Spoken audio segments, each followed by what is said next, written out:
A critical role was played by credit rating agencies such as Moody's, Standard & Poor's, and Fitch. These organizations were expected to provide independent evaluations of risk. Instead, they routinely assigned top credit ratings to highly unstable assets.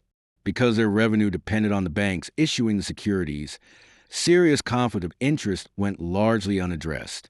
By the mid-2000s, the housing market was showing clear signs of imbalance. Property prices were increasing far faster than household incomes. Construction expanded without sustainable demand, and speculative buying became common. When adjustable mortgage rates increased, many borrowers were unable to meet their obligations. Defaults rose sharply, and the value of mortgage-backed securities began to fall. In 2008, the failure of major financial institutions, including Lehman Brothers, Bear Stearns, and AIG, triggered widespread panic. Credit markets froze, banks stopped lending to one another, and global markets experienced severe declines. In the United States alone, household wealth fell by more than $19 trillion within a single year. Government intervention focused on preventing a total collapse of the financial system.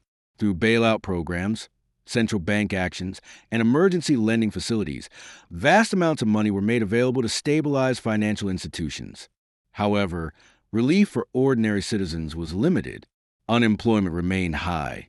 Foreclosures continued, and many executives at rescued firms received large bonuses.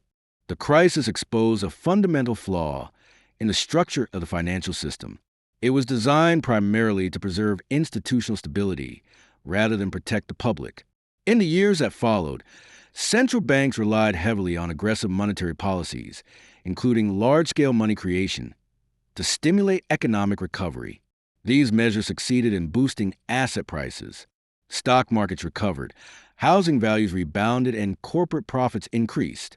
However, wage growth remained weak and economic inequality widened. The benefits of recovery were unevenly distributed, favoring those who already owned financial assets. In 2020, the global pandemic prompted an even larger wave of stimulus. Governments and central banks introduced unprecedented levels of monetary support, including near-zero interest rates and direct payments to consumers.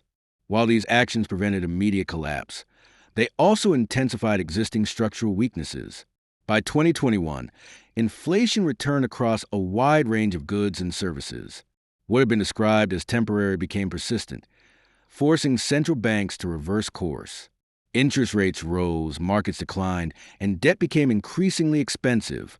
Many of the vulnerabilities exposed in 2008 began to reappear, this time within a more heavily leveraged system. Today, corporate debt levels remain historically high. Government finances are deeply strained, and consumers rely heavily on credit. Financial innovation continues to introduce new instruments that often replicate familiar risks. Crypto markets experience dramatic booms and collapses, while fintech firms frequently repackage old financial practices under new labels. The core dynamics of the system remain unchanged. Growth is driven by expanding debt. Policymakers are reluctant to allow failures, and regulators struggle to keep pace.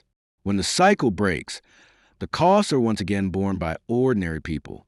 The lessons of 2008 are clear. Complexity does not reduce risk. It often conceals it.